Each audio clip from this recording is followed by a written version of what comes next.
Então, boa tarde. Penso que me já estarão a ouvir em condições. Gostava que a Cláudia ou o Ricardo, alguém me desse um sinal de que estavam a ouvir em condições perfeitas. Sim, sim, força. Ok, muito obrigado. Então, em primeiro lugar, cabe-me abrir este evento e este webinar e tenho que fazê-lo nessa circunstância, agradecendo muito formalmente à organização por parte da Visual Care e em particular do Ricardo, o facto de terem aceito fazer esta parceria com a Associação Portuguesa de Fornecedores e propiciar aos colegas a lista que me foi facultada ontem em número bastante elevado, o que nos faz pensar que este tema é um tema muito interessante e muito importante para o exercício e para a prática da gestão em enfermagem.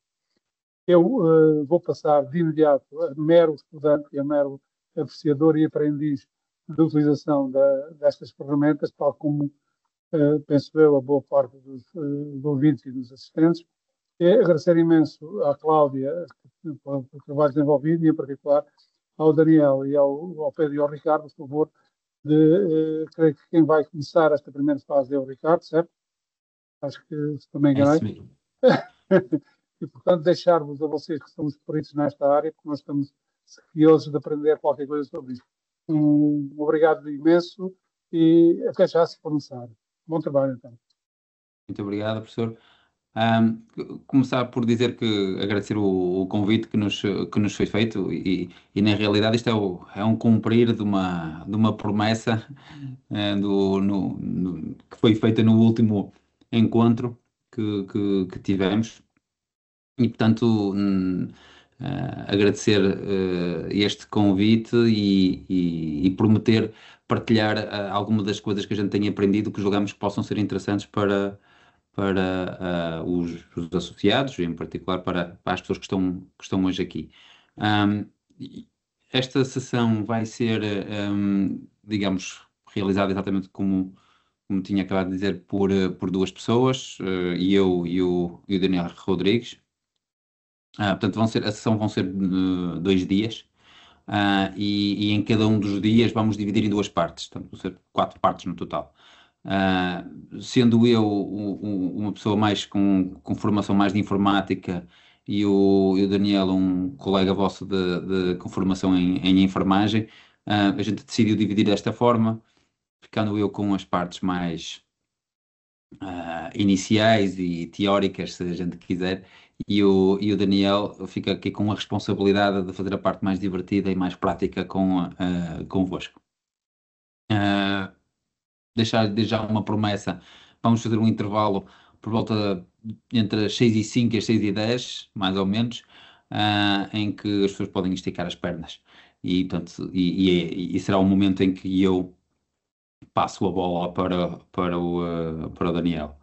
A primeira parte eu vou apresentar um pouco aquilo que são alguns princípios de evolução da inteligência artificial, como é que a gente chegou aqui, e tem alguns exemplos que julgo que possam ser interessantes para começar, de como vocês podem usar o chat GPT. E o Daniel depois, na segunda parte, os meus exemplos vão ser mais genéricos, e o Daniel vai, digamos, aplicar esses exemplos a um contexto que nos parece que faz mais sentido para vocês, portanto, mais no ensino na gestão em enfermagem e na investigação em gestão em enfermagem. Julgo que podem ir, que a sessão do Teams tem um chat, podem ir escrevendo no chat, nós temos pessoas que vão estar atentas e podem, de alguma forma, ir respondendo, se quiserem colocar alguma questão, portanto, podem o fazer usando o próprio chat aqui do webinar. Então, vamos começar propriamente com a questão propriamente dita digamos, do impacto da inteligência artificial no ensino e na investigação.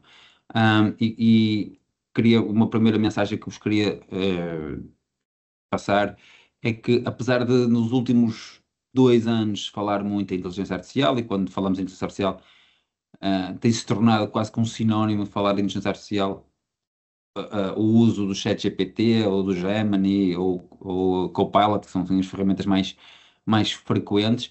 Bem, inteligência artificial, a gente tem feito coisas, tem feito investigação e criado mesmo produtos em torno da inteligência artificial há muito tempo.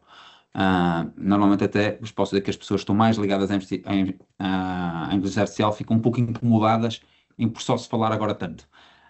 Mas na realidade é que muitas das vezes as ferramentas que eram criadas nós não dávamos tanta visibilidade ao facto de ter inteligência artificial, e portanto, quer fosse o Spotify, ou o Google Maps, ou o Wade, ou outras ferramentas, ou o Gmail, todas elas têm inteligência artificial por detrás, ou técnicas associadas à inteligência artificial. Mas como aquilo só fazia uma função, essas soluções, a gente não achava que aquilo, enquanto utilizadores normais, não valorizávamos muito. Realmente, com o aparecimento do ChatGPT, em particular, foi uma grande diferença, porque passámos a ter todos uma ferramenta que, com muita facilidade, nós fazíamos perguntas completamente diferentes, sobre assuntos completamente diferentes, e tínhamos uma ferramenta que nos respondia, nem sempre certo, é verdade, mas que com muita facilidade tinha muitas respostas apropriadas. Uma outra característica que julgo ser muito relevante está ligado ao facto da solução ter tido um grande sucesso muito rapidamente. E se a gente, digamos, olhar aqui para este gráfico, de alguma forma ah, fica óbvio. Reparem que no chat GPT nós demoramos 2 meses a chegar aos 100 milhões de utilizadores, coisa que com TikTok demorou 9 meses, Instagram 30 meses, Spotify 55, e portanto dá para perceber por aqui o enorme sucesso que teve o ChatGPT. E isso eu julgo que surpreendeu inclusivamente a própria empresa que criou e é uma boa prova de como esta solução acaba por ser realmente uma revolução. Na realidade, o número de utilizadores é bem maior do que 100 milhões neste momento, e portanto, ainda hoje à tarde o sistema do ChatGPT esteve em baixo durante alguns minutos e, e, e quando o ChatGPT está em baixo durante uns minutos, é notícia. Se vocês procurarem nas notícias internacionais, em vários eh, meios de comunicação e de imprensa, aparece notícia e isso só acontece porque realmente é um sistema, já que há muita coisa, muitos sistemas muitas empresas, entidades que dependem do uso diário do chat GPT. Uma outra mensagem que julgo relevante e que tem a ver com a nossa percepção de até onde é que estas ferramentas conseguem ir. Eu gostava de chamar a atenção para o seguinte. Este gráfico aqui tem aqui uma escala, digamos, exponencial, tenta de alguma forma representar como é que nós nos podemos, ou como é que nós nos devemos comparar, nós humanos, com este tipo de modelos. E reparem, a linha vermelha que está aqui representa tudo aquilo que um humano normalmente consegue ler ou ouvir na sua vida. Portanto, são o equivalente a 10 levantado a 9, 10 levantado a 9 palavras. E, portanto, é um número já muito grande, portanto, mas de qualquer forma, quando eu comparo com aquilo que normalmente, aquilo que existe escrito em inglês, ok, tenho aqui um número em cima, estão a ver, já é um número. Isto quer dizer que mesmo que eu quisesse durante a minha vida toda, eu não ia conseguir ler tudo aquilo que está escrito em inglês. A linha a verde lá em cima é tudo aquilo que alguma vez foi escrito por humanos. E vocês conseguem perceber aqui pelos vários modelos de LLMs, portanto, dos vários ChatGPTs e outros, como estes modelos se estão-se a aproximar da linha lá de cima. E o que isso quer dizer é que estes sistemas estão a ser ensinados com tudo aquilo que foi, que se consegue obter, portanto, tudo aquilo que foi escrito, e portanto é bastante injusto nós compararmos-nos, portanto, cada um de nós tem como limite máximo aqui esta linha, vermelha, e é muito, quer dizer, muito longe daquilo que estes modelos aprendem, que está aqui, e estes modelos, ao mesmo tempo, começam a ter um problema que é o seguinte: estão muito próximo, ou começam a se aproximar rapidamente de tudo aquilo que uma vez foi escrito, o que quer dizer que eles próprios vão ter dificuldade em continuar a aprender, lendo mais coisas, porque pura e simplesmente não há muito mais para ler. Muito provavelmente no futuro estes temas vão aprender com outras fontes, como por exemplo vídeo e som, que serão outras fontes de informação e IoT, portanto, e outros tipos de dados que possam ser obtidos. Estes diferentes sistemas que estão aqui, reparem, o primeiro sistema que nós acabamos por ter andava aqui à volta do ChatGPT 3, portanto aquilo que ficou inicialmente público era o 3. Nós agora temos o 4 e outros semelhantes, mas a diferença entre este e este, em termos, vamos dizer assim, de dimensão dos modelos e de qualidade dos modelos, pode ser bem descrita aqui por este esquema. Se vocês quiserem, portanto, os cérebros destas máquinas são medidas em parâmetros. Portanto, isto é o número de parâmetros que tem o ChatGPT 3, isto é o número de parâmetros que tem o ChatGPT 4. O ChatGPT 4 é 570 vezes maior do que o 3. Portanto, o cérebro do 3 tem este tamanhinho, o 4 tem este. Isso quer dizer que, e tem sido assim ao longo do tempo, à medida que vão saindo novas versões, saem novos modelos que são melhores, são maiores. E com isto eu quero chamar-vos a atenção do seguinte: o facto de uma versão pior dar um mau resultado, responder mal a uma pergunta, não quer dizer que o seguinte, que o melhor, responda mal também.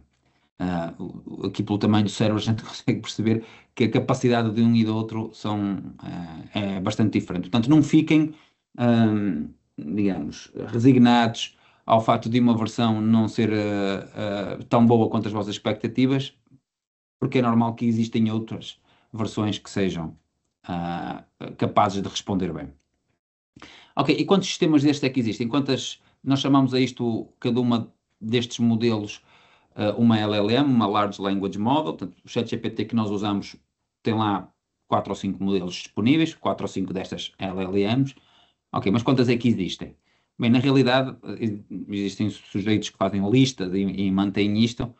Estamos a aproximar das 500 neste momento. Portanto, também não é realidade que existem só o ChatGPT, o Gemini, ou o Grok, ou o Copilot. Não, existem muitas. E muitas destas LLMs começam a ser específicas para áreas diferentes. Estão-se a fazer modelos destes para o ensino, para a investigação, para o direito, para a saúde, e portanto estamos a criar sistemas de inteligência artificial baseados nestes modelos de linguagem que são especializados em diferentes áreas. Isso, se vocês estão atentos às notícias, até nós em Portugal estamos, há entidades envolvidas num projeto para criar uma LLM que tenha sido treinada por nós. Portanto, chamam-lhe Amália, aquela que a partir do próximo ano vai começar a ser implementada, mas pronto, só para ficarem com uma ideia que este número de LLMs é natural que vai crescendo. Uma outra mensagem nesta parte mais inicial que vos queria deixar passar é o seguinte: nós vamos provavelmente assistir em simultâneo a duas revoluções, uma das LLMs e outra da robotização, mas em particular da criação destes humanoides, que vêm com as LLMs lá dentro. Ou seja, este tipo de robôs, que são robôs que estão neste momento a ser comercializados, portanto, isto não é uma coisa, digamos, que só vai estar disponível dentro de 20 ou 30 anos. Há várias empresas que estão a dizer que vão vender largos milhares, e algumas até falam em milhões, até 2030. vão ser sistemas com os quais eu vou poder falar. E eles supostamente vão entender o que eu digo e vão responder como se fossem um humano em termos de capacidade de falar em português e de articular uma frase. Na realidade, imaginem o que é aquilo que a gente hoje consegue ver no chat de GPT, em vez de estarmos a usar um computador ou telemóvel para isso, eu fazer isso através de um destes humanoides. Ok? Muito bem.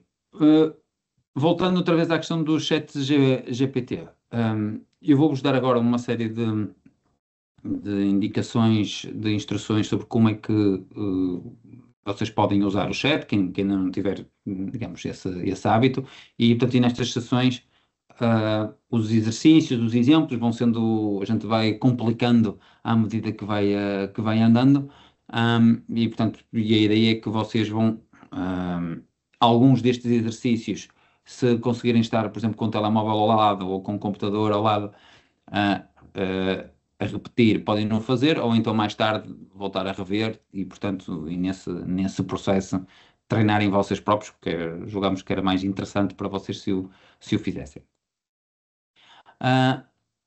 Muito bem, quando nós olhamos para o ChatGPT e começamos a usá-lo, existem, vamos dizer, dois modos diferentes em que a gente pode usar o ChatGPT. Ou vamos usar estas ferramentas para fazer algo que nós somos especialistas, e portanto estamos a falar de um cenário em que eu sei fazer as coisas muito bem, digamos, a tarefa que tenho em mão, e eu só preciso que o ChatGPT me ajude a acelerar o processo. Portanto, eu é que sou especialista. Imaginem, no meu caso, sou uma das coisas que faço, sou professor de informática, ok, considero-me especialista nessa área, eu só preciso que o ChatGPT me ajude a acelerar coisas que eu tenho que fazer. Tenho que preparar uma aula para um determinado tema, vou pedir ao ChatGPT, pá, olha, ajuda-me aqui, que é só para ser mais rápido. Preciso de uma ideia para um exercício, para algo que quero ensinar. Pronto, é um exemplo. E eu sei o suficiente para quando o ChatGPT me responde, eu saber se o que ele está a dizer, está certo ou não. Se pode ser melhor ou não. Porque eu é que sou especialista e ele está-me só a ajudar. Portanto, eu quero o usar como assistente. Uma alternativa é, e eu preciso de percorrer preciso fazer uma tarefa na qual não me sinto especialmente capaz, e então eu prefiro que seja o ChatGPT a ser o líder. Imagina que eu, a nível pessoal, preciso de trocar a correspondência com o meu banco. E então tenho que pedir algo ao meu banco. Um exemplo, se calhar que alguns de nós são, ah, digamos, conhecem bem, quero pedir ao meu banco para baixar o spread da minha casa. Fazer essa carta não é uma coisa que se calhar é a primeira vez que eu estou a fazer essa carta. Então, nesse caso, eu não posso funcionar bem como líder, porque na realidade eu não sou um sujeito que esteja habituado a fazer esse tipo de coisas. Estou a fazer pela primeira vez para mim. E portanto, desse ponto de vista, eu tenho que funcionar um bocadinho, tenho que ser guiado por ele. Nós vamos ver aqui algumas questões também relacionadas com como é que a gente consegue controlar de alguma forma essa questão. Ou melhor, pelo menos condicionar que as respostas que ele me dão sejam as melhores possíveis e eu verificar de alguma forma se isso se a resposta é boa ou não, mas digamos, são dois modos diferentes. Eu sei que vocês estão a colocar algumas questões no chat. O Daniel e o resto da equipa vai tentando responder no chat às questões e eu tento-as encaixar aqui na sessão se fizer sentido no slide em que eu estou. Portanto, podem ir colocando as questões na mesma e vão olhando para o chat, por favor. Muito bem. Então, algumas instruções de como é que nós podemos tirar partido do ChatGPT. Uma questão que é muito crítica eu diria, dos erros mais comuns, está relacionado com o facto de nós não sermos específicos. Eu vou dar um exemplo. Não, tinha aqui 3 casos diferentes. Eu posso pedir ao chat uma coisa como, esta parte que está aqui em cima, dá uma ideia para um projeto de fim de curso. Eu, se escrever isto, ele vai-me dar alguma coisa, mas a probabilidade do que ele me responde ser uma coisa de útil é muito baixa. Ah, é muito melhor eu fazer-lhe um pedido do género, sugere um projeto de fim de curso para estudantes de medicina que inclui a aplicação de inteligência artificial no diagnóstico de doenças neurológicas. Ok, eu aqui estou a dar muito mais detalhe, estou a ser muito mais específico, a probabilidade dele me dar uma boa ideia é muito maior. Um outro exemplo, eu posso pedir ao ChatGPT para ele escrever um e-mail à equipa. Não sei, não dizer mais nada, ele é capaz de escrever um e-mail qualquer. Muito melhor é eu pedir para ele escrever um e-mail formal, e aqui o tom é uma informação útil, para informar a equipa sobre uma mudança de horário na reunião semanal, que em vez de ser às sextas, agora é às quintas. Pronto. Isto é apenas um exemplo. Ok, e ele aqui já me consegue ser muito mais útil. Um outro caso, por exemplo, é eu tenho problemas de internet em casa e peço-lhe, olha, resolve o problema na internet. Ele não vai fazer nada de muito útil. Outra coisa é descreve os passos para solucionar um problema de conexão na internet que se manifesta através de, e depois copio aqui uma mensagem de erro que me apareceu a alguns. Portanto, eu nem sei muito bem o que é que ele quer dizer, mas eu faço, copio para aqui. Ok, eu com isto, ele já me consegue dar sugestões e consegue-me guiar. Ok? Portanto, primeira mensagem, ser específico é muito relevante. Outra questão relevante tem a ver com como é que eu retiro que tipo de informação é que eu tenho de volta. Eu posso lhe pedir para ele me fazer listas, tabelas, posso pedir para ele fazer slides, nós temos aqui alguns exemplos assim, posso pedir para ele fazer texto formatado, posso pedir para ele fazer imagens, e nas versões pagas, inclusive, eu posso pedir para ele fazer Word e PowerPoint e, outro tipo, e Excel, e ele também gera esse tipo de ficheiros. Só para vos dizer que, por um lado, ser específico, por outro lado, dizer exatamente o que é que eu quero de volta. A título de exemplo, eu vou botar aqui assim alguns ecrãs, vocês depois com mais tempo podem tentar copiar estes exercícios. Eu posso lhe pedir, e isto é uma forma bastante standard de iniciar, para ele atuar como, neste caso, tutor de matemática, dizer que sou um estudante do 12º ano de matemática, vou ter um exame dentro de um mês, tenho muitas dificuldades em matemática, este exemplo é crítico para mim. Estou a ver aqui, estou-lhe a dar o contexto para que o ChatGPT perceba a importância para mim e a qualidade das respostas que eu quero. E digo, olha, a matéria principal são derivadas. E só agora é que eu faço o pedido. Necessito de um plano de estudo que não ocupe mais que 3 tardes por semana, mais o domingo. Portanto, estou a dizer em particular quanto tempo é que eu tenho para dedicar. Preciso de um plano disto para um mês. Ok? É evidente que o que está aqui, eu devo escrever tudo numa caixa de diálogo só, vou-vos mostrar já a seguir, e tanto depois de escrever estas 3 coisas é que eu estou à espera que ele me responda. Neste caso, estão a ver, eu estou aqui a repetir aquilo que eu pedi ao chat para ele fazer exatamente a mesma coisa, portanto, quero que eu tudo de matemática, explicação do contexto, e agora o que é que eu quero? Ele, muito bem, começa-me a responder, dizer, entendido, vou criar um plano de estudo detalhado e eficaz para te ajudar a preparar o exame, focado nas derivadas. O plano terá revisões teóricas, exercícios práticos e revisões finais para garantir que citas confiança. Aqui está o plano e agora começa a detalhar o plano. A proposta dele é que na primeira semana eu faça o que ele chama reforço teórico, a primeira tarde, 3 horas, revisão teórica, e tenho aqui sim exemplos. Depois, na segunda tarde, mais 3 horas, também já mais exercícios práticos, regras de produtos, regras de quocientes. Não sei se algum de vocês tem saudades desta matéria, mas tem aqui a oportunidade de rever alguma desta matéria.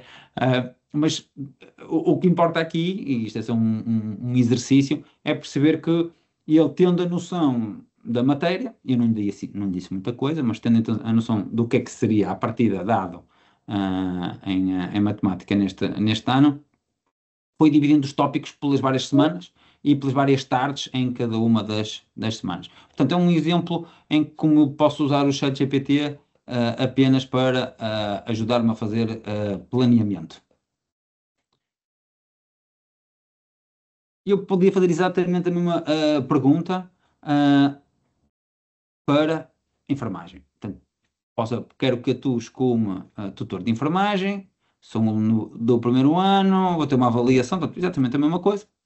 Ah, e agora, neste caso, eu dizia que a disciplina ou a área tinha a ver com anatomia humana. Muito bem, e ele começa-me a descrever o que poderia ser o estudo na primeira semana, tarde 1, tarde 2, tarde 3 e domingo. Lembra-se que foi o que eu disse que tinha livre. Mas depois eu posso entrar mais fino. Eu posso dizer, ok, muito bem, eu preciso de detalhes, o plano para a tarde 1. E já agora começa a dizer um pouco mais sobre mim. Diz, olha, pá, mas eu aprendo melhor com exemplos. E então ele detalha a tarde 1, que eram umas tais 3 horas, e começa a dizer, ok, começa o que estudar, e com atividades práticas. Que recurso é que eu posso eventualmente usar? E portanto, estão a ver, eu conseguir tornando a coisa mais fina à medida que a gente vai avançando.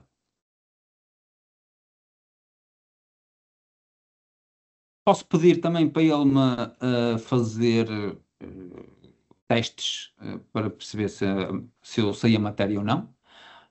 Nesse caso, posso pedir para pôr 3 perguntas de escolha múltipla sobre planos anatómicos. Imagina que era uma matéria que eu me sentia especialmente desconfortável. Ele está-me aqui a dizer quais é que são as respostas certas. Reparem, eu aqui não dei material nenhum, mas nas versões pagas em particular é relativamente fácil dar grandes quantidades de texto. Eu podia ter dado os PDFs completos, podia ter dado um capítulo de um livro, qualquer coisa desse género, para que aquilo que ele me vai treinar, né? Que ele vai ajudar a estudar, seja mais próximo daquilo que o professor tem pensado para ser avaliado. Ok, também, e já agora isto é um uso que vejo muitos estudantes e mesmo em formação contínua as pessoas a fazer. Eu posso dizer, olha, pá, das perguntas que tu mandaste, eu errei aqui em 2 respostas. Analisa as minhas respostas e ensina-me com base nas minhas falhas. Ok, então ele começa a dizer, olha, pá, a primeira tu respondeste plano transversal, devia ter sido o sagital, e então ele começa a me explicar, e ainda por cima dá-me dicas de como é que eu posso mais depressa decorar que devia ter sido sagital. Portanto, reparem, um outro uso que eu posso fazer, eu dizer-lhe os problemas que eu tenho é muito útil para ter ajuda dele, nomeadamente a colmatar essas falhas. Bem, os estudantes têm usado isto eh, que se- para terem retorno na explicação de vários conceitos, para resolver problemas, para planear estudo, propor métodos, sumariar textos, para escrever textos. E isso é um, é um problema sério, porque muitas vezes nós confiamos que quem escreveu o texto foi o estudante. Eu diria que será cada vez menos isso. Mas também o ChatGPT também pode ser usado para analisar dados, para gerar e corrigir perguntas, como vocês viram agora. Darem um teste antigo e pedirem para fazer perguntas novas semelhantes ao teste antigo é muito simples. Serve para atuar como tutor e também é possível, porque a versão do ChatGPT para telemóvel é relativamente interativa e interessante de usar no modo voz, ou seja, em vez de eu estar a escrever, eu estar a falar com o ChatGPT, eu posso dar a matéria em PDFs, por exemplo, para um ChatGPT e pedir a ele para fazer-me perguntas simulando uma oral. E, portanto, há aqui um nível extra de dificuldade que aí eu não tenho tempo para pensar na pergunta, na resposta, porque sou suposto responder de imediato. Isso também é possível. Os professores podem usar isto para gerar conteúdos, gerar testes, sumariar trabalhos de alunos também, comparar, portanto, corrigir trabalhos, portanto, comparando com matrizes de correção, e podem pensar em exercícios de usar o ChatGPT em sala de aula, não é fácil, mas há várias pessoas a tentar, e também para preparar cursos, planear aulas, simular perguntas e também fazer perguntas de exame, tal como os alunos fazem e nós também podemos fazer. Uma outra área que eu gostava de explorar convosco é o seguinte: vocês imaginem agora que ponham-se no lugar de um estudante e que tem que fazer um trabalho para anatomia, imagina, no primeiro ano, mas eu em vez de pedir vou já ser super ambicioso, eu vou pedir já três trabalhos diferentes. um trabalho de anatomia para o primeiro ano, um trabalho para o fim da licenciatura e um outro trabalho de tese. E apesar de serem todos no mesmo tópico, anatomia humana e prática de enfermagem, foi esta a área que eu selecionei aqui. Ele começa aqui a me explicar o projeto 1, portanto, para uma disciplina do primeiro ano. ah, o título podia ser a importância da anatomia na administração segura de injeções intramusculares. E tenho aqui uma proposta de um estudo para um aluno, que seja possível ser feito por um aluno do primeiro ano, basicamente revisão da literatura e alguma observação prática em laboratórios de enfermagem. Um outro mais para o fim do curso poderia ser a relação entre o conhecimento anatómico e a eficácia na execução de procedimentos invasivos na enfermagem. Ok, já é um pouco mais abrangente, eventualmente em termos metodológicos mais avançado, com entrevistas qualitativas, com supervisores de estágio, pronto, já algo diferente. E uma terceira ideia já para uma tese de mestrado. O objetivo, criar e testar um modelo pedagógico inovador que integre o ensino de anatomia com a prática clínica, utilizando tecnologias como simulação de realidade virtual e aprendizagem baseada em casos. Isto são tudo exemplos que nós fizemos à primeira, ou seja, se vocês copiarem, abrirem o vosso chat e fizerem algo parecido com este texto que estão aqui, vocês vão ter textos semelhantes. É evidente, versões diferentes de ChatGPT podem ser melhores ou piores, mas não há de ser muito diferente do que está aqui.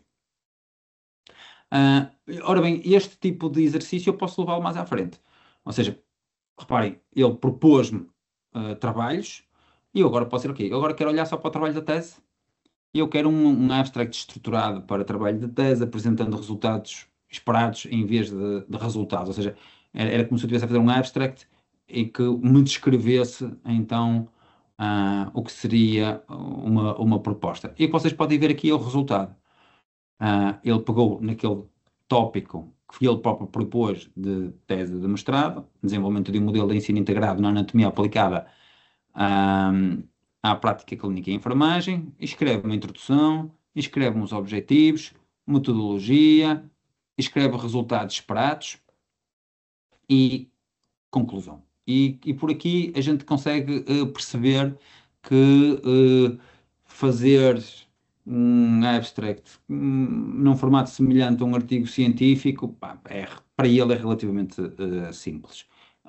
E portanto, eu posso depois, digamos, fazer mais coisas em cima disto, porque ele conhece bem o que é que são os formatos de texto para artigos, para congressos, é algo que ele está perfeitamente preparado para nos ajudar, nos apoiar na criação desses conteúdos. Já agora pensei em mandar isto para um congresso, portanto pedi já um abstract em inglês, disse que tinha 150 palavras, portanto ele limitou aqui de alguma forma o abstract, portanto julgo que daqui a gente já consegue. Eu diria que isto é um abstract que se eu não dissesse mais nada, vocês provavelmente diriam, ok, isto pode ser um abstract que realmente submetido num sítio qualquer por alguém que percebe minimamente o assunto. Que não é o caso, que foi eu que fiz com a ajuda do chat GPT, mas a qualidade de escrita e propostas metodológicas, pronto, são muitas vezes apropriadas, mesmo sendo pouco guiadas. Muito bem, eu imaginei que eu a seguir ia ter que fazer uma apresentação deste trabalho. Ok, eu pedi-lhe slides para apresentar este trabalho numa conferência. Então ele propõe o que é que devia ter o primeiro slide, o que devia ter o segundo slide, os objetivos. Estou em português, eu podia-lhe pedir em inglês, e na realidade, se tivesse acesso à versão paga, eu podia-lhe pedir os slides em PowerPoint. E ele ia-me pegar nestes conteúdos e ia-me dar um PowerPoint muito simples, fundo branco e texto escrito, portanto ele não o formata, mas eu não preciso estar a copiar isto para um PowerPoint, que ele fazia-me automaticamente digamos, a criação desse fecheiro. Isto são algumas das coisas que vocês vão ver mais à frente, com outros exemplos, mas só para ficarem aqui já com uma primeira fotografia. Posso também pedir, para este estudo em particular, pedir uma descrição das variáveis necessárias para o estudo. Ele listou-me aqui as variáveis, mas, como eu sou um pouco preguiçoso, eu disse, mas se eu tenho a lista das variáveis, se calhar eu consigo ter a sintaxe da SPSS. Imaginem que eu quero recolher estes dados para fazer análise estatística, então eu pedi a sintaxe SPSS para criar estas variáveis, ele gerou aqui a sintaxe, eu só tinha que copiar isto e passar para a SPSS e ele gerava-me a base de dados. Já agora a seguir também pedi que análises estatísticas fazem sentido, ele sugere-me aqui umas descritivas, comparação de pré e pós-testes, mas pronto, sendo aqui testes T, por exemplo, e eu depois posso lhe perguntar, ok, quer a sintaxe SPSS para responder à questão, e copiei aqui uma delas, que foi observada uma diferença estatisticamente significativa na média das pontuações antes e após o modelo pedagógico. E ok, então ele diz, olha, para isso que tu precisas de um teste T, para amostras emparelhadas, e então está aqui a sintaxe. E depois explica-me a sintaxe. Portanto, muito daquilo que era o nosso trabalho anterior, de ter que saber cada um destes testes, como é que eu fazia no SPSS, muitas destas coisas, ferramentas como esta ajudam e muito em acelerar o processo. Um outro exemplo, e já estamos perto aqui do final para a gente acabar no intervalo como prometido. Um outro exemplo é, ok, mas agora tenho este estudo que eu quero fazer, pá, eu preciso de autorizações para fazer estes estudos. Muito bem, posso começar por perguntar que documentos eu devo submeter à Comissão de Ética, e ele vai me dar uma resposta genérica, evidentemente não sabe exatamente qual é os documentos da Comissão de Ética de uma instituição em particular, mas diz, olha, geralmente isto inclui um formulário de submissão, o protocolo de pesquisa, resumo do estudo e outros documentos que podem ser necessários, termos de consentimento e por aí fora. Tirando este primeiro, que requer um formulário que a própria instituição que vos dê, e neste caso vocês podem fazer download do formulário do site, do hospital, imagina, e dão ao ChatGPT para pedir para ele preencher. Os outros são mais standard e, portanto, é mais fácil de lhe pedir. E só para ficarem com uma ideia, eu logo aqui a seguir, o que fiz foi pedir então um protocolo de pesquisa e, portanto, preciso que ele me... Portanto, pedi-lhe para ele desenhar o protocolo de pesquisa e ele gerou-me logo aqui um documentozinho, protocolo de pesquisa com o título, investigador principal, equipa de investigação, justificação e relevância. Portanto, reparem, mesmo documentos deste género, para falar, por exemplo, com a Comissão de Ética, nós conseguimos acelerar com facilidade, tendo o ChatGPT ou uma ferramenta semelhante de apoio. Só mesmo antes de encerrar esta primeira parte, recordar-vos, vocês no início têm que ser específicos, têm que dizer o que é que querem, têm que dizer que querem trabalhar com um especialista em investigação ou noutra área, ou um especialista em enfermagem, dar o contexto. Sou um aluno de mestrado, sou um enfermeiro que trabalha numa instituição em cuidados intensivos. Portanto, digam algo sobre vocês que o ajuda a perceber o tipo de resposta que vai dar e depois em terceiro é que vocês dizem o que é que realmente querem, o que é que realmente precisam, ok? Se fizerem estas três coisas assim, facilita muito o início do diálogo e depois é ir exigindo ao ChatGPT e, portanto, ir trabalhando em cima desse diálogo. Muito bem. Se estiverem de acordo, nós agora vamos fazer aqui uma pausa de uns minutos, até para vocês, de alguma forma, pensarem um pouco sobre esta parte da matéria. Vamos parar uns 5 minutos, eu julgo que era isto que estava combinado, e portanto são 6h13, diria às 6h18, então a gente recomeça para a segunda parte. Obrigado pela atenção. Bom, vamos dar início então à segunda parte da sessão. Só dar uma pequena nota introdutória de porque é que está um enfermeiro a dar uma apresentação sobre o ChatGPT de inteligência artificial. Portanto, a verdade é que eu já não estou nos cuidados clínicos há cerca de 3 anos. E portanto faço parte da empresa Virtual Care, que é uma empresa de tecnologia em saúde, e tenho contacto com o ChatGPT desde que ele saiu, entre outras tecnologias. Portanto, trabalho mais na área dos registros clínicos eletrónicos, e, portanto, consigo ver o potencial que esta ferramenta tem no meu dia-a-dia, a potenciar o meu trabalho e, portanto, é muito gratificante para mim ver tantos interessados, colegas que, neste caso, da área da gestão, que também conseguem ver que estas tecnologias podem ter um efeito positivo na nossa profissão. Pronto, eu vou tentar entrar aqui por algo mais concreto na parte da gestão. Portanto, o professor Ricardo falou assim um bocadinho mais de exemplos gerais e eu vou tentar entrar aqui em tópicos que vos são mais familiares.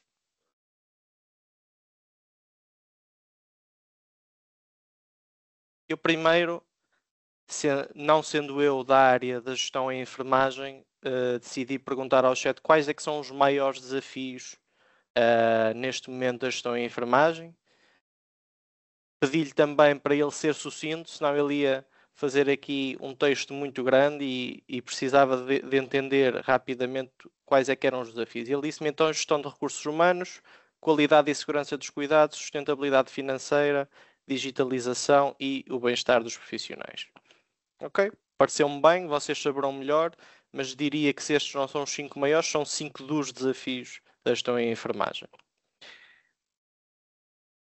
Eu então decidi que como é que eu, sendo gestor de enfermagem ou querendo ser gestor em enfermagem, ou estando a estudar para ser gestor em enfermagem, como é que eu poderia aprender a resolver ou como é que eu poderia aprender mais sobre estes desafios que os gestores encontram. E, portanto, decidi na gestão de recursos humanos, é algo que é muito falado. Os profissionais de saúde são escassos em todo o mundo. Em Portugal não somos exceção. Muitos de nós também vão para fora e, portanto, há vários desafios diferentes dentro da própria gestão de recursos humanos em saúde e então decidi que este seria um desafio interessante. E, portanto, ele diz-me logo, eu peço-lhe um plano de ensino e ele diz-me então que o objetivo deste plano é capacitar os gestores a utilizar o ChatGPT para otimizar a gestão de recursos humanos. E consegue dar-me, eu pedi também para ele ser sucinto, mas ele consegue-me dar então primeiro um plano para uma sessão expositiva, falar de introdução, aplicações práticas, os tópicos que ele escolhe são planeamento de escalas e turnos, portanto ele aqui já nos está a dizer onde é que ele considera que o ChatGPT, o próprio ChatGPT pode ser utilizado e portanto planeamentos de escalas e turnos, dá um exemplo de gerar uma escala de turnos, fala também do recrutamento e retenção de profissionais, como gerir conflitos e a parte da comunicação e como motivar a equipa. E, portanto, isto tudo, como eu disse também na caixa de comentários, isto é algo que vocês podem experimentar fazer, mesmo na versão grátis, ok?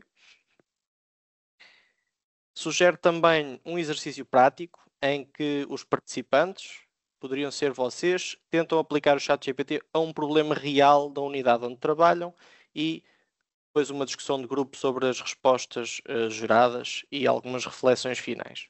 Okay? Dá também uma dica, que é usar o ChatGPT como suporte estratégico, mas mantendo a supervisão e julgamento crítico do gestor. E esta é uma parte também muito importante para aqueles que se perguntam se ou quando é que estas tecnologias nos poderão substituir.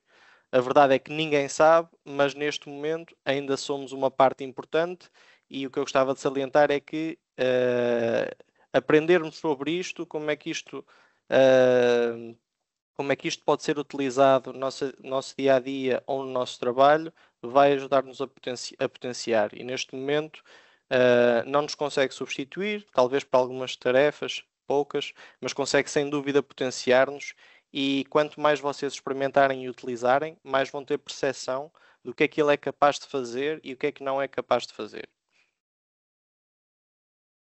E portanto, o desafio, que também foi o chat que me ajudou a escrever, é que eu escolhi aqui para abordar com vocês e como é que vocês podiam resolver isto perguntando ao ChatGPT, é que muitos enfermeiros, quando assumem cargos de gestão, podem enfrentar dificuldades nesta transição,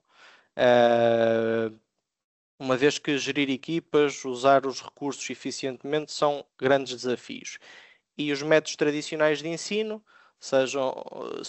ou estamos a falar aqui de ensinos tradicionais de utilizar, sei lá, pós-graduações, mestrados, que nem sempre conseguem simular as complexidades do ambiente real da gestão em enfermagem e, portanto, ele próprio considera que pode ser útil ir buscar mais complexidades do ambiente real da gestão em enfermagem. E o prompt que resolve o desafio pode ser, por exemplo, cria um estudo de caso sobre um enfermeiro recém-promovido a gestor de unidade que enfrenta desafios na gestão de equipas e recursos e inclui 3 opções de decisão e analisa os possíveis impactos de cada uma. Portanto, pode ser um prompt simples, como este, e ele dá-nos uma resposta deste género. Portanto, cria um cenário, elabora três desafios. Neste caso, são a falta de comunicação, escassez de pessoal e dificuldades na alocação de turnos, pressão da administração para melhorar os indicadores de eficiência e satisfação dos pacientes, e sugere opções de decisão que esta gestora pode fazer. Impor novas regras e protocolos de comunicação sem consultar a equipa, realizar reuniões regulares para ouvir a equipa, identificar problemas e promover soluções conjuntas, focar-se na reorganização dos turnos e otimização da carga de trabalho antes de implementar mudanças estruturais. Ora bem, esta resposta, se a analisarmos bem, não parece ser assim tão útil. Ou pelo menos a opção de decisão 1 não faz assim muito sentido. Será que nós conseguiríamos melhorar esta resposta colocando um prompt mais detalhado? Ele aqui também diz as opções 1, analisa o impacto que cada uma pode ter. Pronto. E é óbvio que ele está enviesado para a opção 2, que seria a mais correta.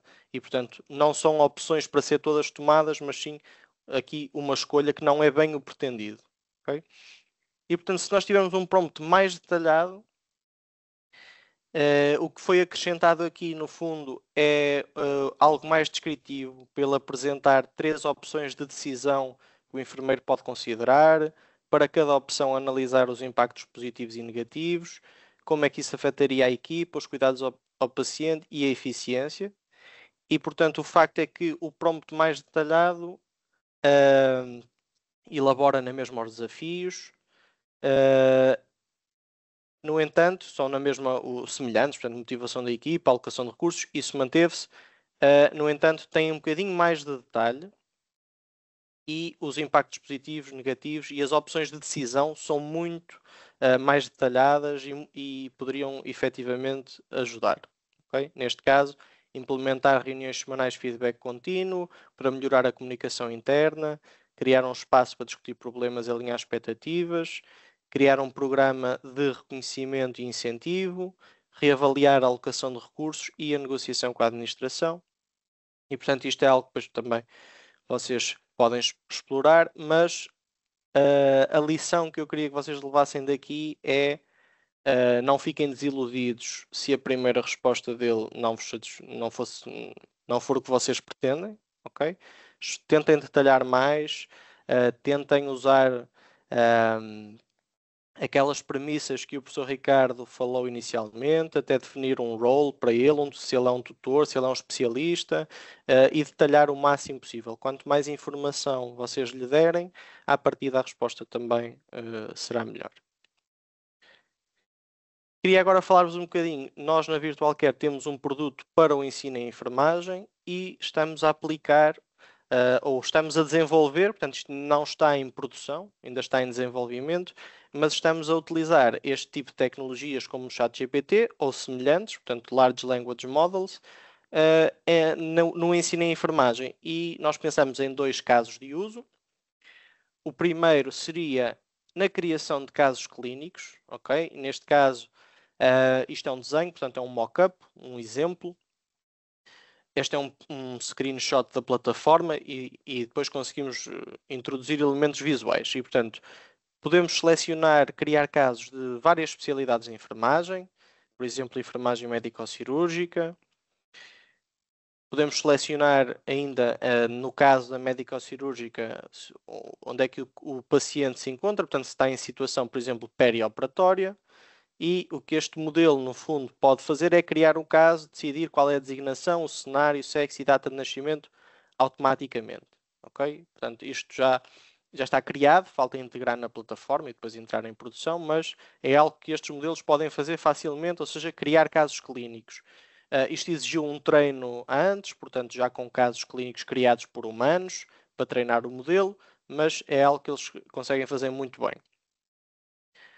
Outro dos casos de uso que nós identificamos é simular anamnese, que permite, por exemplo, treinarmos a comunicação, a recolha de dados dos estudantes, e com isso, o que é que nós observamos?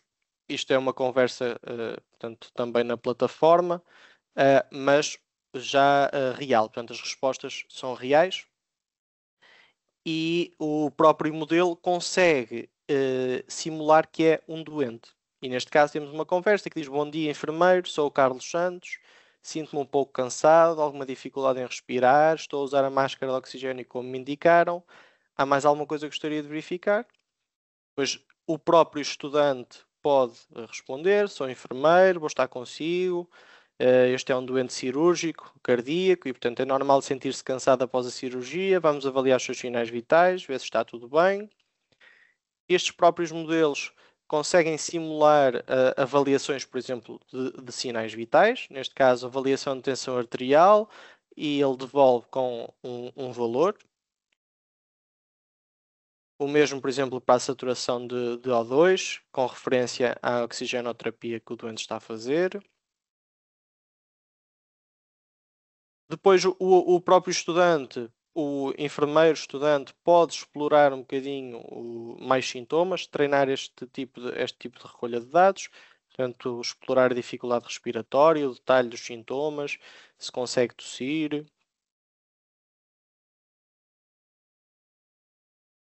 E semelhante para expelir as secreções. Portanto, aqui só um exemplo de como é que isto pode ser introduzido também numa própria plataforma, num caso de uso do ensino em enfermagem.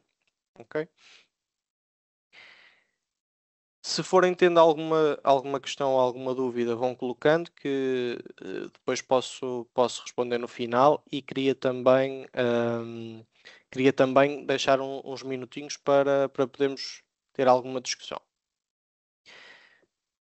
Vamos passar então, deixar o ensino para trás e vamos pensar um bocadinho agora na investigação. Eu comecei de forma semelhante, portanto, pedi-lhe alguns desafios da investigação na gestão em enfermagem. Ele falou-me então de não existirem dados padronizados e integrados. Portanto, isto já são problemas que são conhecidos já mais na área dos sistemas de informação em saúde. Okay? A maioria dos hospitais utiliza o S-Clínico. Podemos debater se os registros de enfermagem estão na linguagem adequada. Sabemos que já existe a ontologia de enfermagem que não está integrada no S-Clínico ainda. Sabemos que muitas vezes os profissionais de saúde e os enfermeiros têm que registar o mesmo dado em vários sistemas diferentes, porque eles não falam entre si. E, portanto, sim, sem dúvida que este é um dos desafios da gestão em enfermagem. Também escassez de financiamento e recursos, resistência à mudança e implementação de evidências, dificuldade na medição de resultados. E eu diria que este é um problema transversal à enfermagem. Nós conseguirmos, com indicadores, medir qual é o impacto que nós temos, não só na gestão de enfermagem, mas nos cuidados de enfermagem em geral. E, portanto, isto é algo muito, muito importante para a investigação e para a enfermagem em geral. E envolvimento insuficiente dos enfermeiros gestores na investigação. Ou seja, ele diz-me que há falta de tempo e também de cultura investigativa entre os gestores. No entanto, eu queria fazer uma coisa um bocadinho diferente. E queria que vocês também pensassem que podem explorar sempre a forma como lhe fazem as perguntas, como lhe pedem as coisas, e eu então disse-lhe que isto era mesmo muito importante para mim e, portanto, eu queria que ele melhorasse a pergunta que eu lhe fiz, para ter a melhor resposta possível. Ou seja, vocês, se não souberem exatamente como interagir com ele, que é normal para quem nunca o fez ou fez pouco, podem lhe pedir a ele próprio vos dizer como é que lhe podem fazer perguntas. E, portanto, ele neste caso, em vez de ser uma coisa assim pequena como eu, que foi só elabora-me uma lista dos 5 maiores desafios, ele diz-me, com isto vais ter uma resposta mais detalhada e precisa, ou seja, quais são os 5 maiores desafios da investigação na gestão em enfermagem, a resposta deve ser baseada em evidências, abordar aspectos como dificuldades metodológicas, limitações financeiras, barreiras organizacionais, impacto na prática e lacunas na implementação de resultados, e depois deve ser sucinta, clara e relevante para enfermeiros, gestores e investigadores da área. Portanto, algo muito mais estruturado, muito mais detalhado e efetivamente resulta. Ou seja, o que é que eu quero que vocês tenham? Se vocês querem pedir-lhe alguma coisa, não ficaram satisfeitos com a resposta, perguntem-lhe a ele como é que podem obter a melhor resposta possível. E ele aqui, os desafios acabam por ser semelhantes, portanto, fala dos dados confiáveis, falta de padronização, limitações financeiras, barreiras, o impacto na medição e as lacunas na implementação, mas dá muito mais detalhe sobre cada um dos aspectos mencionados, okay? dos desafios. Semelhante ao que fiz, até fiz uma, também só para vos dizer que ainda não tinha sido mostrado, vocês podem lhe pedir coisas diferentes, podem lhe pedir uma tabela, por exemplo. Eu queria saber em qual dos prompts é que tinha tido melhor resultado e então pedi-lhe para ele fazer uma tabela comparativa para eu poder olhar para o que é que foi respondido a cada um. Portanto, podem também fazer isto. E então, semelhante ao que eu fiz no ensino em que escolhi um desafio, aqui escolhi o impacto na prática e dificuldade na medição de resultados. E eu disse-lhe então, quero tentar resolver este desafio na minha unidade de saúde, impacto na prática e dificuldade na medição de resultados, o que é que eu posso fazer? E ele diz-me então, resolver o desafio exige uma abordagem estruturada, combinando estratégias de investigação, implementação prática. Aqui estão algumas ações, diz-me definir KPIs, ou indicadores de desempenho, Key Performance Indicators, que fala de taxas de adesões a protocolos, tempos médios de resposta, taxas de eventos adversos relacionados a falhas de gestão, satisfação da equipa de enfermagem, eficiência na alocação de recursos. Portanto, ele não está aqui a dizer que temos que fazer isto tudo, está a dar exemplos do que é que de indicadores podem ser implementados para serem medidos. Okay? E sugere também usarmos métricas tanto quantitativas como qualitativas. Para além disso, diz que temos que implementar um sistema de coleta e análise de dados. Ele aqui usa por vezes vocês vão notar que ele usa um bocadinho o português do Brasil. É normal, tendo em conta que existem muitos mais textos de português do Brasil do que português de Portugal, que ele possivelmente onde ele possivelmente foi treinado. Vocês podem sempre, se quiserem que ele responda mesmo em português de Portugal, dizer-lhe, por favor, no final do prompt, podem dizer, por favor, responde em português europeu ou português de Portugal. Portanto, ele melhora um bocadinho nesse aspecto, mas de qualquer das formas conseguimos perceber perfeitamente o que é que ele nos quer transmitir. E diz-me então que se não houver um sistema estruturado, implementado já na unidade, temos de criar um dashboard de monitorização com dados extraídos dos sistemas eletrónicos de saúde, definir períodos de análise e, se necessário, utilizar ferramentas de Business Intelligence, algo como Power BI ou semelhantes. Ou então, ele diz planilhas bem estruturadas, uma planilha pode ser uma sheet, uma folha de Excel. Diz também que temos que envolver a equipa de enfermagem e, portanto, sugere workshops, formações, para que os enfermeiros gestores, neste caso, compreendam, eu diria, não só os gestores, mas todos, compreendam como a medição de resultados pode impactar positivamente a gestão e os cuidados de saúde. E envolver a equipa incentiva a cultura de tomada de decisão baseada em dados. Diz também que para aplicarmos métodos de investigação à ação, testar pequenas mudanças, avaliar os impactos, implementar novos protocolos de gestão de turnos. Ele aqui já está a falar da redução do absentismo, aumentar a satisfação da equipa. Ou seja, o que é que ele está a tentar transmitir? Que devem ser testadas pequenas mudanças, avaliar os impactos e depois traduzir esses resultados da avaliação de impacto em tomadas de decisão. E ele diz-me, se quiseres, posso ajudar-te a criar um plano de ação mais detalhado ou um modelo de indicadores para implementação. E eu então vou, obviamente, pegar nisso. Primeiro, eu achei que não lhe tinha dado informação suficiente sobre a minha própria instituição, porque as instituições de saúde são todas diferentes, nem sabe se eu trabalho nos cuidados de saúde primários, se eu trabalho no hospital, e portanto eu achei que ele me devia dizer que informação é que precisa para depois me poder sugerir um modelo de indicadores adequado. Okay? Ele então diz-me que precisa do tipo de unidade de saúde, dimensão e estrutura, sistemas de informação, quais são os principais desafios de gestão na minha instituição e que objetivos estratégicos é que eu gostaria de atingir. Então, eu dou-lhe um exemplo, digo, olha, isto é um trabalho num hospital, um serviço de obstetrícia, a minha equipa são 15 enfermeiros, atendemos 10 pacientes por dia e temos serviços de consulta de enfermagem, treinamento, sala de partos, urgência. Temos um registro clínico hospitalar e não temos dashboards nem ferramentas de BI. Portanto, acho que representa um pouco a vossa realidade.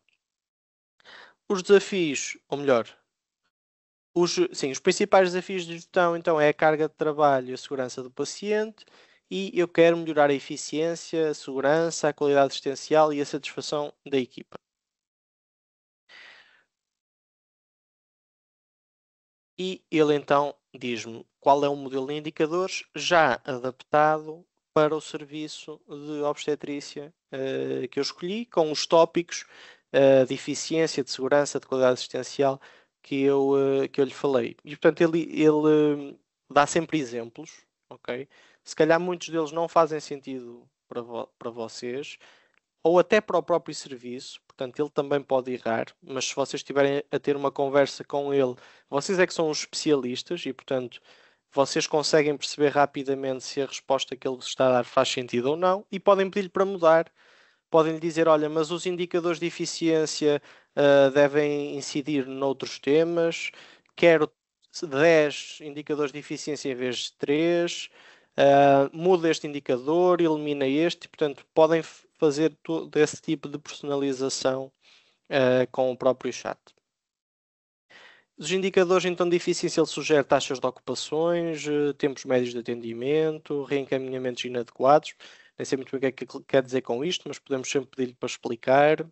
Indicadores de segurança do paciente, ele sugere-nos medir taxa de eventos adversos, adesão a protocolos de segurança na sala de partos, incidência de infecções relacionadas com dispositivos e em qualidade assistencial, por exemplo, percentagem de partos assistidos por plano de parto individualizado. Não sei também exatamente o que é que ele quer dizer com isto, se a doente tinha um plano de parto com o hospital, pode ser isso.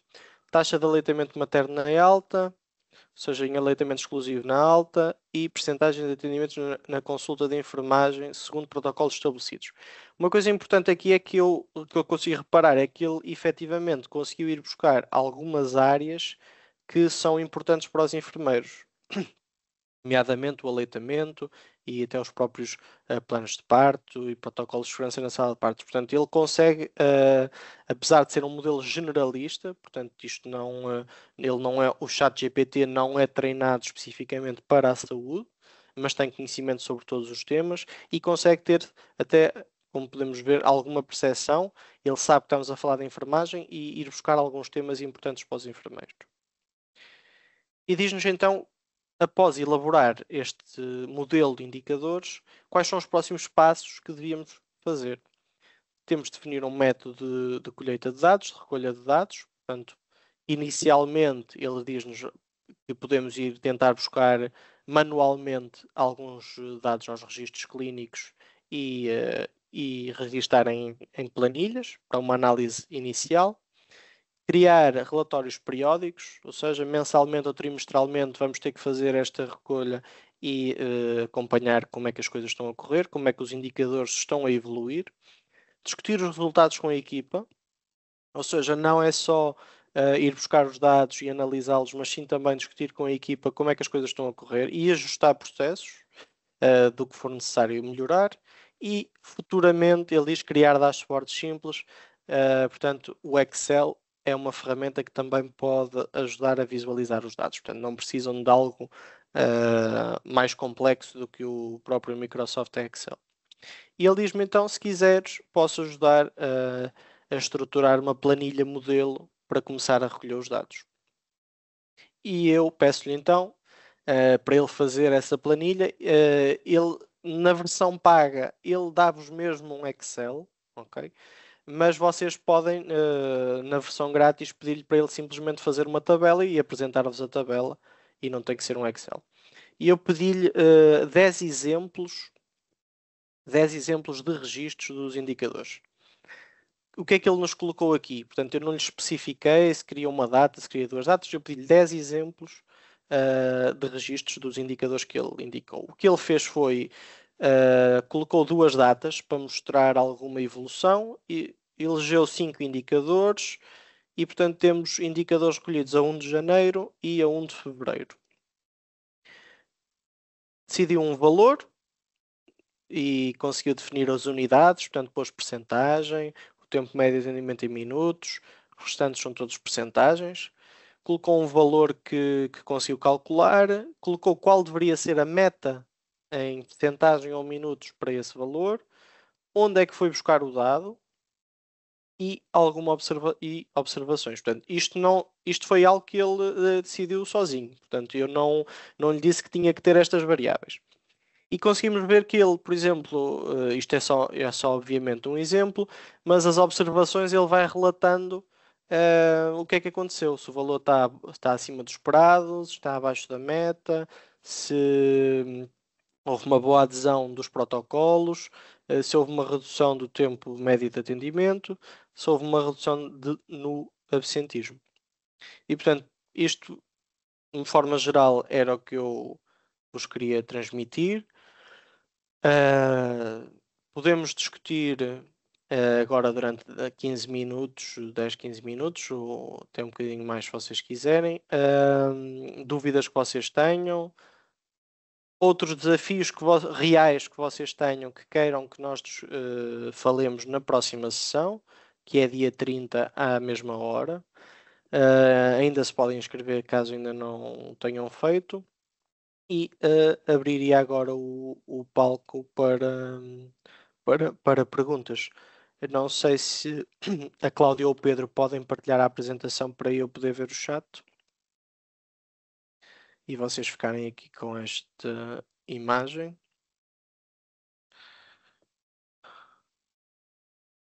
Sim. Precisas que eu partilhe Sim, se faz favor, só para ficar com a parte da sessão 2 para quem tiver dúvidas. Sim. Eu agora vou só passar aqui pelo chat desde que entrei para ver se consigo ir às vossas questões. Ok, eu vou aqui primeiro à parte ao pessoal que foi às perguntas e respostas, que é o sítio. Eu coloquei as perguntas todas lá, que estavam no chat, boa, no chat, boa, ok? boa. Para ser mais simples.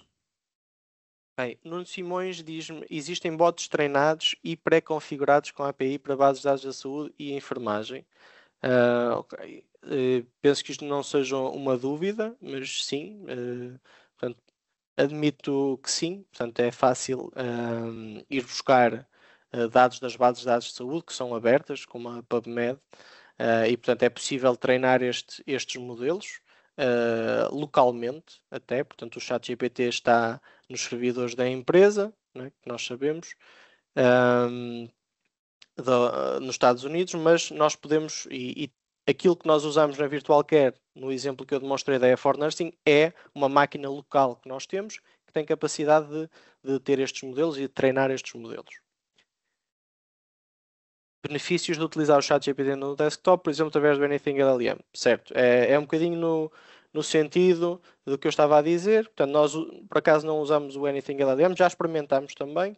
Existem outras ferramentas e, portanto, sim, pode usar o ChatGPT, pode usar outros modelos, desde que tenha uma máquina que seja potente o suficiente para o conseguir fazer de forma rápida. Acho que sim, é o que faz sentido. É o que faz sentido, nomeadamente na parte da proteção dos dados, do que nós vamos incluir, o que colocamos no ChatGPT, não sabemos bem onde é que vai parar, ou vai parar aos servidores de uma empresa, e portanto não devemos colocar lá informação sensível. E portanto termos esses modelos a correr nas nossas máquinas, asseguramos que sabemos onde é que a informação fica. Considerando as potencialidades que a versão gratuita já tem, para quais situações considera que seria vantagem com uma versão paga? Neste momento, efetivamente, as funcionalidades da versão gratuita são praticamente iguais às da versão paga. A única diferença é que a versão paga permite que nós tenhamos muito mais interações num curto espaço de tempo do que a versão gratuita. Portanto, todos estes exercícios que vocês viram, se os tentassem fazer agora todos seguidos, não iriam conseguir fazer passado, se calhar quando estivessem a meio, ele ia-vos dizer que agora iam ter que esperar umas horas até poderem voltar a utilizar. Portanto, para usos mais prolongados, aconselhamos a versão paga. Tem a questão que eu vos falei de ele, por exemplo, vos poder produzir um Excel ou um fecheiro Word com aquilo que vocês pedirem. Portanto, isso também é na versão paga. No entanto, estas coisas estão sempre a mudar todas as semanas e eles vão acrescentando novas funcionalidades à versão paga e as que estão agora na versão paga passam para a gratuita. E, portanto, eu diria que para quem nunca utilizou ou utilizou pouco, utilizem a grátis, e se vocês virem que o vosso uso diário aumenta muito, pronto, aí considerem a versão paga se faz sentido. Como estruturar um prompt de forma mais efetiva. Nuno, assim, já fomos falando um bocadinho ao longo das apresentações sobre como estruturar os prompts. Podemos explorar um bocadinho mais, se calhar, na próxima sessão, mas de uma forma geral, explicar-lhe bem o contexto, como é que queremos que ele atue, se queremos que ele seja um especialista, quem é que nós somos, que profissão temos, qual é o nosso objetivo. Portanto, tudo isso, tudo o que seja possível clarificar e detalhar vai ajudar a ter uma melhor resposta. Utilizar ChatGPT através de website ou app ou através da API e ou RAG. E a Ana Rocha perguntou o que significa API e RAG. Ok. Assim, eu utilizar entre o website ou app a mim parece-me indiferente. Eu sei que vocês, se usarem a app, é possível ele falar com vocês e, portanto, vocês podem ter uma conversa com o ChatGPT na app. É uma funcionalidade que só está presente na aplicação. Pode ser em telemóvel ou agora também há a app do Windows e, portanto, também podem fazê-lo no computador. E, portanto, eu diria que a app compensa só por poderem usar no telemóvel ou se quiserem usar essa funcionalidade em específico. RAG e API já são conceitos aqui mais informáticos que se calhar não queríamos estar a abordar numa primeira sessão. Temos aqui muita gente que ainda é novo nestas informações, mas RAG posso-vos dizer que é Retrieval Augmented Generation e que envolve um treino diferente dos modelos, de uma forma simplista. Se eu quero, por exemplo, que ele gere casos clínicos, eu posso fornecer-lhe documentos através deste RAG para ele saber que a estrutura dos casos clínicos tem que ter aquela informação de exemplo que eu incluí. Okay? A API tem a ver com a comunicação entre os sistemas informáticos. De uma forma muito simplista, é isto que significa, mas, por outro lado, podem sempre perguntar ao ChatGPT para ele vos dar uma explicação mais detalhada. Deixem-me ver se temos aqui mais alguma pergunta. Qual a vantagem do ChatGPT face ao Copilot? Não sei qual é a vantagem. Pode não existir nenhuma, portanto, são modelos de empresas diferentes. Eu estou habituado a utilizar o ChatGPT e por isso, e é o mais conhecido, e por isso também focamos um bocadinho mais no ChatGPT na apresentação, porque é um chavão que é mais conhecido por todos.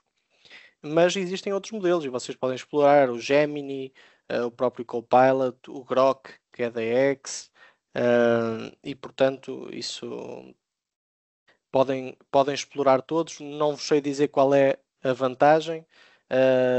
Há vários estudos científicos sobre isso, sobre o que é que cada um deles é melhor. Dizem que uns são melhor para ajudar a programar, dizem que outros são melhores em raciocínio e, portanto, é algo que ainda está sobre muita investigação e, portanto, não vos consigo dizer exatamente se um é melhor que o outro ou a vantagem de um sobre o outro.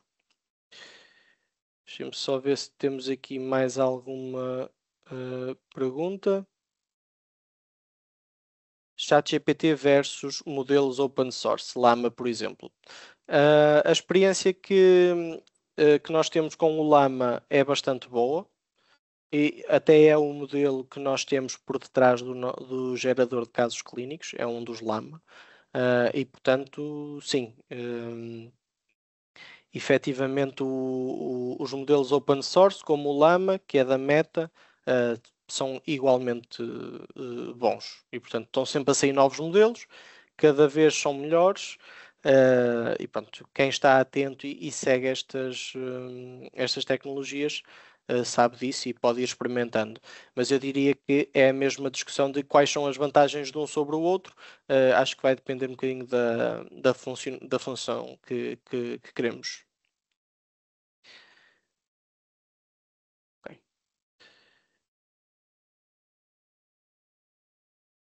Penso que foi interessante. Espero que vocês tenham gostado. Espero que vos tenha colocado um bichinho para vocês experimentarem pelo menos o ChatGPT. E se ainda não se inscreveram, inscrevam-se. Para a semana temos mais uma sessão. E passava só a palavra ao professor Nelson Guerra para uns comentários finais. Obrigado, Daniel. Eu fiquei um bocadinho mais atarantado da cabeça, mas isso é a minha idade, não é? Julguei sempre que isso tinha potencial, mas depois do que ouvi da vossa boca, fiquei assim um bocado. Eu não fiquei com um bicho, fiquei com os dentes, lógico. Mas, obviamente, que vou tentar perceber, porque na realidade estamos em presença de uma ferramenta que tem tudo para ser bom e tem tudo para ser má. Tem da forma como for utilizado. Espero que na saúde, e particularmente na enfermagem, na enfermagem muito em particular, esta ferramenta seja utilizável, e é com certeza, apenas ou maioritariamente na sua vertente boa, digamos assim. Espero que todos os colegas que estão a assistir pensaram por aí. Ficamos todos com vontade de estes 8 dias que vão até o próximo dia 31 passe rápido e voltarmos a encontrar-nos, provavelmente com muito mais dúvidas, porque entretanto eu acredito que todos vão experimentar qualquer coisa.